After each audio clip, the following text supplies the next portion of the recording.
कि हिम्स और doctor BRC अब दोनों ही सेपरेट हो चुके हैं और डॉक्टर बीआरसी ने विस्तार वाटिका की शुरुआत इसीलिए की कि आप तमाम मरीज जो उनके ही प्रोटोकॉल्स को फॉलो करके ठीक होना चाहते हैं उनके लिए एक बेहतरीन अपॉर्चुनिटी मिले। तो चलिए इस पूरे साक्षात्कार को शुरू करते हैं। बहुत बहुत स्वागत है आपका डॉक्टर श्वेता। धन्यवाद प्रज्ञा जी। और जैसे कि मैंने जिक्र किया कि ये डॉक्टर बीआरसी का पहला हॉस्पिटल है और 4 महीने से ज़्यादा हो चुके हैं इस हॉस्पिटल को।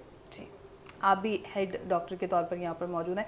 कैसा अनुभव रहा है आपका इस हॉस्पिटल में डॉक्टर बीआरसी के प्रोटोकॉल के साथ और विस्तार वाटिका क्या नया कर रहा है इन प्रोटोकॉल्स को मिला करके?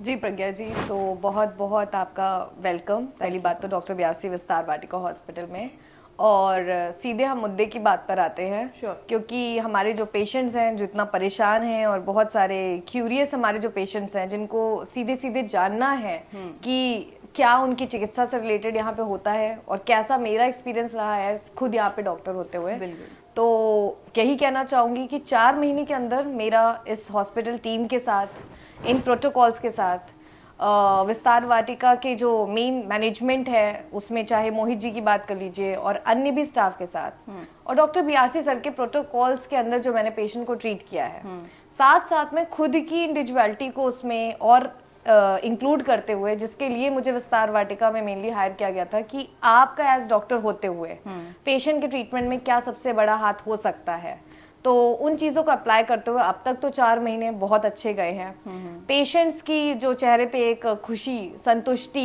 होती है, बिना किन्हीं भी साइड इफेक्ट्स के, बिना अपनी पॉकेट को बहुत ज़्यादा लूज किए, और सबसे मेन बात कि जिस विश्वास के साथ जिन चीज़ों को सुनते हुए यहाँ तक पहुँचे थे वो चीज़ें उन्हें डिलीवर हो पाई। तो जो प्रोटोकॉल्स की आपने सबसे पहले बात की थी इस हॉस्पिटल में, उसमें सबसे मेन तो यही है कि बीआरसी सर के प्रोटोकॉल्स के लिए ये हॉस्पिटल पहला माना गया है कि जहां पे सिर्फ और सिर्फ उन्हीं के प्रोटोकॉल्स।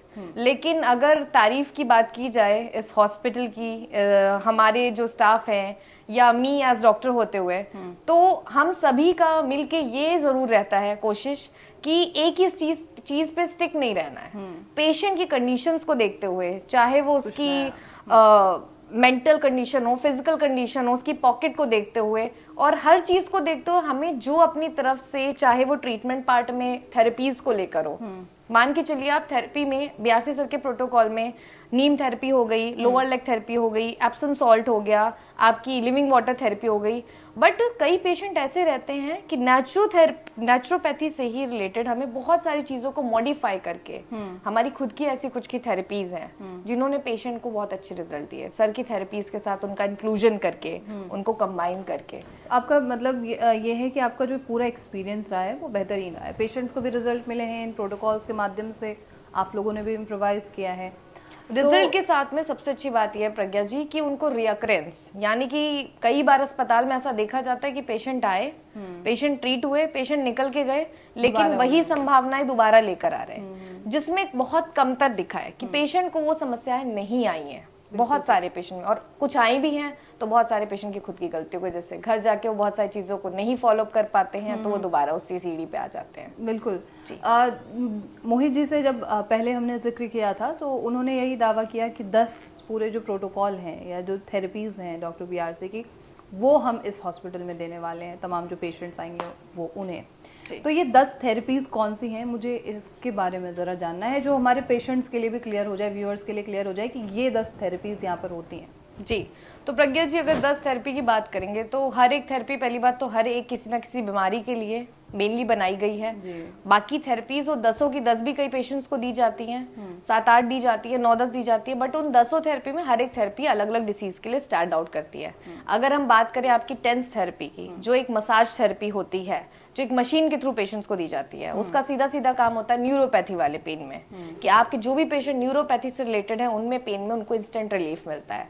हॉट वाटर इमर्जन आपके जितने भी लिवर के, एसाइटिस के, किडनी के ऐसे पेशेंट्स हैं जिनको मूत्र विकार बोलते हैं, पेशाब से रिलेटेड, किडनी से रिलेटेड, उसमें रिलीफ के लिए हमारी नीम थेरेपी हो गई, नीम करेला थेरेपी हो गई, वो मेनली हमारे डायबिटिक पेशेंट्स के लिए। और वेल डायबिटीज का तो व्यासी सर से पूरा हमेशा से रिलेशन रहा है जी, जिसमें विस्तार वाटिका ने भी बहुत सारे अपने मॉडिफिकेशन साथ में करके पेशेंट को डायबिटीज के साथ साथ अन्य जो बीमारियां और भी बन रही थी उनको भी खत्म करने में बहुत बड़ा योगदान दिया है। अगर मतलब जैसे डायबिटीज के साथ बीपी है या डायबिटीज के साथ किडनी का इशू है तो उसमें भी हेल्प मिलती है। डेफिनेटली डायबिटीज की वजह से लोगों का कैंसर, कई लोगों में कैंसर डेवलप हो जाता है क्योंकि डायबिटीज में एक छोटा सा घाव भी हुआ और वो हील नहीं हो पाता है और वही घाव बढ़ते बढ़ते बढ़ते बढ़ते कब कैंसर जैसी बीमारी का और नाम का रूप ले लेता है तो पेशेंट को अंदाजा ही नहीं लगता कि क्यों हुआ। और बाद में जब उनकी पूरी डायग्नोसिस हिस्ट्री की जाती है तो समझ में आता है कि एक जगह पे छोटा सा कंट्रोल ना होने की वजह से इतनी बड़ी समस्या हो गई। बिल्कुल, नीम थेरेपी से आगे बढ़ते हैं। नीम थेरेपी के बाद में हमारा 0 वोल्ट थेरेपी, ग्राउंडिंग थेरेपी हो गया, जिसमें पेशेंट की बॉडी में चार्जेस को न्यूट्रल करके उनके सर्कैडियन रिदम को ट्रीट करके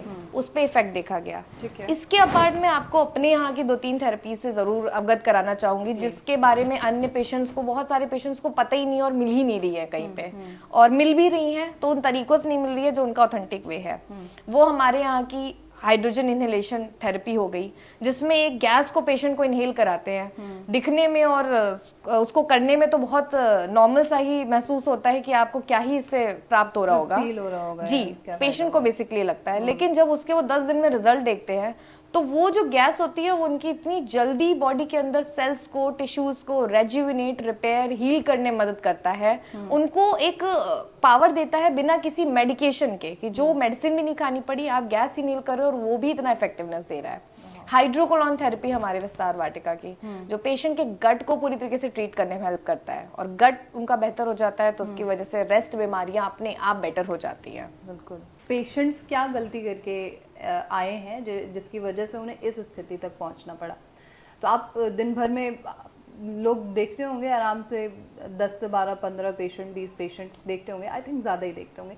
इन सभी में आप कॉमन क्या देखते हैं? क्या कॉमन ब्लंडर ये लोग करके आ रहे हैं जिसकी वजह से इस सिचुएशन तक तमाम पेशेंट्स पहुंच जाते हैं? एक इस चीज में मैंने बहुत बड़ा, आप कह सकते हैं, बदलाव देखा हुआ है। जब आज मैं 5-6 साल से डॉक्टर हूँ, तो जब मैं शुरुआत में, मैं इसमें थोड़ा सा आपको एक शेयर करना चाहूंगी कि जब मैं शुरुआत में अपने इंटर्नशिप या प्रैक्टिस टाइम पे थी तो पेशेंट किसी एक नॉर्मल सिम्टम के साथ आते थे। लाइक अगर वो हेडेक के साथ आ रहे हैं, वो कफ सिम्टम के साथ आ रहे हैं, उनको 2-3 महीने से कफ नहीं बंद हो रहा है, तो उसके लिए डॉक्टर शुरू में उनको एक नॉर्मल जांचें भी लिखते थे।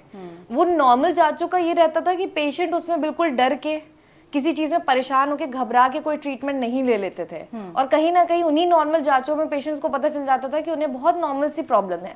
लेकिन आजकल जो मेडिकल पद्धति में मैं देख रही हूँ कि पेशेंट किसी नॉर्मल कंप्लेन के साथ भी गए हैं, बट उनको सीधे सीधे बड़ी जांचों के लिए ही एडवाइस कर दिया जा रहा है। जैसे बड़ी जांचों में जैसे कि आपका बायोप्सी हो गया, पेट सिटी स्कैन जैसे स्कैन्स हो गए, जिसमें पेशेंट को ना सिर्फ उनकी बॉडी से एक हार्म मिलता है उनकी बॉडी में, दूसरी बात उनको इतनी बड़ी जांच एडवाइस कर दी जाती है कि उनको लगता है कि उनको कोई सामान्य समस्या तो है ही नहीं, उनको सीधे कोई बड़े ही इलाज की जरूरत है, और उसके बाद एक्चुअल में वो बड़े इलाज उनको बोल भी दिए जाते हैं। तो कहीं ना कहीं बहुत सारे पेशेंट, मैंने एक आपको इसमें छोटे से पेशेंट का वाक्य बताऊंगी कि मेरे पास एक पेशेंट आए जिनको कफ की बीमारी थी, जिनका वजन लगातार लूज हो रहा था, और ये लगभग समस्या उन्हें 5-6 महीने से बनी हुई थी। बट शायद हमारे विस्तार वाटिका, डॉक्टर बीआरसी विस्तार वाटिका का सबसे अच्छा पार्ट ये कि हम पेशेंट के साथ बातचीत में उस चीज को समय देते हैं, जानने में और पूछने में। जब मैंने उनसे जानना चाहा, पूछना चाहा, तो पता चला वो इंसान 30-35 साल से सिगरेट पी रहे थे, बीड़ी, गुटखा, ये सारी कुछ चीजों का सेवन। तो कहीं ना कहीं मुझे रिलेटिबिलिटी लगी कि इनके कफ से रिलेटेड हो सकता है सिम्टम। मैंने उनकी सामान्य सी जांचें कराई ब्लड की, जिसमें हमने उनका HB हो गया, उनके TLCs हो गए, वो देखे। बाद में पता चलता है वो तो पेशेंट TB के सामान्य रोगी थे, और उनको बोल दिया गया था बड़े अस्पताल से कि वो तो कैंसर है उनको लंग्स का, और जिसके लिए वो सीधे सीधे कीमोथेरेपी, रेडिएशन, ऐसी बड़ी बड़ी थेरेपीज कराने के लिए रेडी हो गए थे, जाने वाले थे। तो कभी कभी ये होता है कि हम बड़े अस्पतालों में पेशेंट को सुनते नहीं है, जानते नहीं है पूरी तरह, और उनके बोलने या सुनने से पहले ही सीधे जांचें लिख देते हैं, जिसकी वजह से मरीज एक तो घबराहट में आके, परेशानी में आके, और कोई उनको रास्ता नहीं नजर आ रहा होता है, बहुत सारी ऐसी चीजें अपने शरीर के साथ करवा लेते हैं जिनके बहुत साइड इफेक्ट देखने को मिलते हैं। तो आप ये कहना चाह रहे हैं कि ये जो तमाम बड़े हॉस्पिटल्स हैं, ये आपकी छोटी सी बीमारी के लिए भी बहुत बड़े टेस्ट करवाते हैं? जो बीमारी आपको थी भी नहीं वो बीमारी आपको बता देते हैं। डेफिनेटली मैं यही कहना चाहूंगी प्रज्ञा जी, मैं खुद एक डॉक्टर हूँ और डॉक्टर्स हमेशा लाइफ सेविंग के लिए जाने जाते हैं, बट क्योंकि हमारी पद्धति की हमारी पढ़ाई लिखाई और जो एलोपैथिक डॉक्टर उनकी बिल्कुल अलग रही है, तो उनके में ज़रूरी यही है कि उनके लिए जो इलाज संभव होते हैं वो यही जांचें लिखेंगे। बट पेशेंट्स को इस चीज़ की जानकारी ज़रूर होनी चाहिए कि अगर आपकी जो सिम्टम्स हैं, जो लक्षण हैं वो इतने सामान्य हैं और वो इतने नॉर्मल हैं, तो उसमें सीधे सीधे इतनी बड़ी जांचों के तरफ जाने के बजाय और इतनी बड़ी बड़ी आपको ट्रीटमेंट करवाने के बजाय आपको पहले एक नॉर्मल पद्धति, अपनी बॉडी को जो हीलिंग पार्ट होता है, डाइट, नॉर्मल आपकी लाइफस्टाइल करेक्शन, उसको पहले आप करके देखें बजाय इन सब में तुरंत जाने के। माय गॉड, ये बहुत हैरान करने वाली बात है कि अगर आप तमाम लोग जो लगातार टेस्ट कराते जा रहे हैं, ज़रा अपने डॉक्टर से पूछिए कि सब दिक्कत क्या है और आप जांच किस चीज़ के लिए करा रहे हैं। बहरहाल आगे बढ़ते हैं डॉक्टर श्वेता। सवाल ये भी है कि बहुत सारे ऐसे लोग हैं जिन्हें लाइफस्टाइल डिजीज़ हमेशा से बनी हुई रहती है, सालों से वो डायबिटीज़ के लिए या किसी और बीमारी के लिए मेडिसिन ले रहे होते हैं। कोई ऐसा हार्ड ट्रुथ है जो आप उनसे शेयर करना चाहते हैं जो आज तक वो नहीं जानते हैं? इसके बारे में प्लीज़ बताएं। देखिए, डायबिटीज़ एक ऐसी चीज़ है जो जिसका बीमारी नहीं हम इसे कह सकते हैं। ये आपके शरीर में ही बनाई गई चीज़ें हैं जो आप अपने शरीर की कोई करेक्शन देके सुधार सकते हैं, ना कि इनमें दवाइयों के सपोर्ट की कोई ज़रूरत है। अगर डायबिटीज़ के बारे में बताऊं, आपकी बॉडी में इंसुलिन रेजिस्टेंस क्रिएट हो जाता है। हाँ जी। इंसुलिन रेजिस्टेंस जो क्रिएट होता है उसको अगर आपको हील करना है, पहली बात तो आपको अपनी बॉडी में फास्टिंग देनी चाहिए, क्योंकि आपकी बॉडी ऑलरेडी ओवरलोड है ग्लूकोज से। आपकी बॉडी में चाहे वो फैट ओबेसिटी वाले पेशेंट्स देख लो, चाहे ऐसे लोग देख लो जिनकी लाइफस्टाइल है ऑफिस वाली, 7 से 8-10 घंटे उनका बैठने का ही काम है, अक्सर वही आपको डायबिटीज से पीड़ित पाए जाएंगे। टाइप 1 डायबिटीज तो एक अलग केस है जिसपे शायद हम कभी दोबारा बैठ के बात करेंगे, जबकि उसका भी ट्रीटमेंट हमारे पास डॉक्टर बियासी विस्तार वाटिका में हम कर रहे हैं पेशेंट्स का। बट टाइप 2 तो एक लाइफस्टाइल डिसीज है जिसको बहुत आसानी से सिर्फ डाइट करेक्शन करके, और जिन लोगों से डाइट करेक्शन भी नहीं हो रहा है, क्योंकि एक्चुअली में ये होता ही अधिकतर लोगों को है जिनका जीभ पे कंट्रोल नहीं हो पाता है घर पे, तो हम उन्हें ऑब्जर्वेशन के लिए, सुपरविजन के लिए आ रखते हैं, क्योंकि यहाँ पे पेशेंट वो चीजें नहीं कर पाते हैं और उन्हें इन चीजों में इंडल्ज रखते हैं, चाहे वो थेरेपीज के थ्रू हो, चाहे वो अपनी काउंसलिंग के थ्रू हो, जिससे वो बहुत आसानी से उबर जाते हैं। तो डायबिटीज जैसी जो बीमारी है, हालांकि एक बहुत सामान्य बन चुकी है हमारे इंडिया में, क्योंकि कहीं ना कहीं लैक ऑफ इन्फॉर्मेशन भी है, बट उन्हीं सारे पेशेंट्स को मेरा ये कहना रहेगा कि आप आएँ, यहाँ उन चीज़ों के बारे में जानकारी लें। डायबिटीज़ कोई एक बहुत बड़ी बीमारी नहीं है, एक सामान्य समस्या है जिसको सामान्य तरीकों से सुलझाया जा सकता है। बिल्कुल सही बात है। आप जो मेडिसिन ले रहे हैं, सालों से इंजेक्शंस लगा रहे हैं, प्लीज़ उसको गौर कीजिए कि आप क्यों ले रहे हैं, रीज़न जानने की कोशिश कीजिए। सिर्फ दवाइयाँ खाने से आपका शरीर खराब हो रहा है और आपको आने वाले समय में और भी तरीके की बीमारियां होने के चांसेस बढ़ जाते हैं। इसलिए कोई भी मेडिसिन लेने से पहले 4 बार सोचिए कि आपके शरीर में वो मेडिसिन जाकर के काम करेगी क्या। हाँ, सवाल ये भी है, ये जो मेडिसिन हम लेते हैं ये हमारी बॉडी में जाके क्या करती है? सबसे पहले तो ये आपकी बॉडी में आपकी इम्यूनिटी जो होती है, हाँ। जिसके साथ हम पैदा होते हैं, एक्वायर्ड इम्यूनिटी हमारी एक होती है, एक्वायर्ड एक इनहेरिटेड, जो हमारी बॉडी में बनाई गई और जो बॉडी के साथ लेकर आए, तो वो रोग प्रतिरोधक क्षमता को सबसे पहले जाके खत्म करने लगता है। यानी कि आपकी बॉडी की शील्ड है वो, जो आपकी बॉडी को प्रोटेक्ट करती आ रही है। क्योंकि जब आपकी बॉडी ने डिपेंड होना चालू कर दिया दवा पे, तो उसका काम तो खत्म ही हो गया। तो वो जब काम ही खत्म हो जाता है, तो आप कहीं ना कहीं डेली बेसिस पे फिर महीनों फिर सालों उन दवाइयों के ऊपर पूरी तरीके से डिपेंडेंट हो जाते हैं, क्योंकि अब उन दवाइयों के बिना आपके शरीर में कोई काम ही नहीं होता है। तो ये डिपेंडेंसी स्टार्ट हो, ये साइकिल स्टार्ट हो, उससे पहले ही हमारा फर्ज बनता है कि हम उसे सामान्य तरीकों से कैसे मैनेज कर लें ताकि इन दवाइयों पर निर्भरता ना आए। सुन लीजिए, मेडिसिन आपकी बॉडी के लिए कितनी ज़्यादा हार्मफुल हो सकती है। आखिरी क्वेश्चन और होगा डॉक्टर श्वेता मेरा आपसे कि विस्तार वाटिका में तमाम जो लोग आते हैं, पेशेंट्स आते हैं, उनकी सोच में आप क्या चेंजेस देख पाते हैं? क्या या तो यहाँ ट्रीटमेंट लेने आए हैं या यहाँ से ट्रीटमेंट लेके जा रहे हैं, तो उनकी सोच में क्या बदलाव देखते हैं आप? देखिए, जब आते हैं तो बहुत जगह से आए होते हैं, बहुत परेशानियों के साथ आए होते हैं, थक के, हर जगह से थक के, कंफ्यूजन के साथ। एक्चुअली में यहाँ पे जब उनको हर एक बात सच भी बताई जा रही होती है, कहीं ना कहीं वो भी उनको शुरू में भरोसेमंद नहीं, भरोसे लायक नहीं लगती है, क्योंकि हर जगह से वो तोड़ के आ रहे होते हैं, क्योंकि उन्होंने सुना ही नहीं ना ये कि ऐसा भी हो सकता है क्या। जी, तो उसके लिए फिर हम बोलते ही नहीं है, सिर्फ हम अपने ऐसे ट्रीटेड पेशेंट से, अपने उनके पेशेंट्स की रिपोर्ट से हम उनका भरोसा और जीतने की कोशिश करते हैं, क्योंकि हर जगह बातें ही हो रही हैं और बातों से अब भरोसा नहीं रह गया है पेशेंट्स को।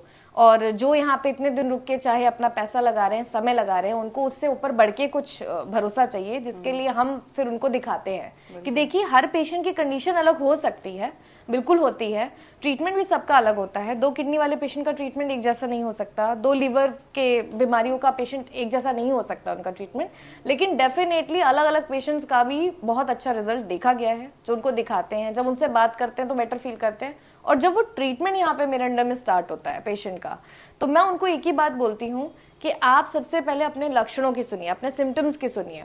जब आपकी बॉडी में सिम्टम्स बेटर होने लगते हैं, आपका वो ट्रस्ट खुद ही स्टार्ट हो जाता है बिल्डअप होना। तो डॉक्टर बीआरसी विस्तार वाटिका की सबसे अच्छी बात यही है, जो मैंने आपको बिगनिंग में बोली थी, पेशेंट को सुनना, पेशेंट को प्रूव करना और उनको रिजल्ट देना, बातों से नहीं, सिर्फ ट्रीटमेंट से, उनकी रिपोर्ट्स में हो चाहे वो उनकी बॉडी में हो, हर तरीके से। क्या कैंसर के पेशेंट्स को यहाँ रिजल्ट मिल सकता है विस्तार वाटिका में? मिला है प्रज्ञा जी, मिल सकता नहीं है, मिला है। और ये चीज़ मैंने अपने पिछली भी 2-3 वीडियोस में उन रिपोर्ट्स के साथ में, उन पेशेंट्स के साथ में बिल्कुल हम सामने आए जो 2-2 बार, 3-3 बार कीमोथेरेपी साइकिल्स, 5-6 साल से उनका कैंसर 2 से 3 बार डायग्नोस हो गया, एक बार ट्रीट हुआ, दूसरी बार, तीसरी बार, तो कहीं कहीं ऐसा होता है कि पेशेंट का भरोसा खत्म हो जाता है, वो ये सब कराते कराते थक जाते हैं, फिर अंत में आते हैं। तो पहली चीज तो ये कि उनको बहुत शुरू में आ जाना चाहिए, अंत में नहीं आना चाहिए, क्योंकि हमारे पास पॉसिबिलिटीज शुरुआत में बहुत ज्यादा रहती हैं आप जैसे पेशेंट्स को ट्रीट करने की, आपको हील करने की, बिना इन सारी मेजर प्रॉब्लम से गो थ्रू करे। और उसके बाद जब वो पेशेंट आते हैं और अपनी रिपोर्ट्स में, कैंसर मार्कर्स में अपना इतना बड़ा डिफरेंस, कहाँ 600 मार्कर लेके आए थे और कहाँ बिल्कुल वैल्यू अंडर वैल्यू आ गई, तो डेफिनेटली उनको ना सिर्फ शरीर के थ्रू बेटर फील होता है, उन रिपोर्ट्स में देख के वो बहुत ज़्यादा खुश होते हैं, बांग्लादेश से, म्यांमार से। और सबसे बड़ा उनके लिए एक ऐसा कॉन्सेप्ट रहता है कि जो इतनी डेवलप कंट्रीज में, कनाडा जैसी, बांग्लादेश जैसी कंट्रीज में रह के इस ट्रीटमेंट का उपचार नहीं करवा पा रहे हैं, वो यहाँ आके बेटर हो जाते हैं, उनको यहाँ आके रिजल्ट मिल जाता है। तो डेफिनेटली मिला है।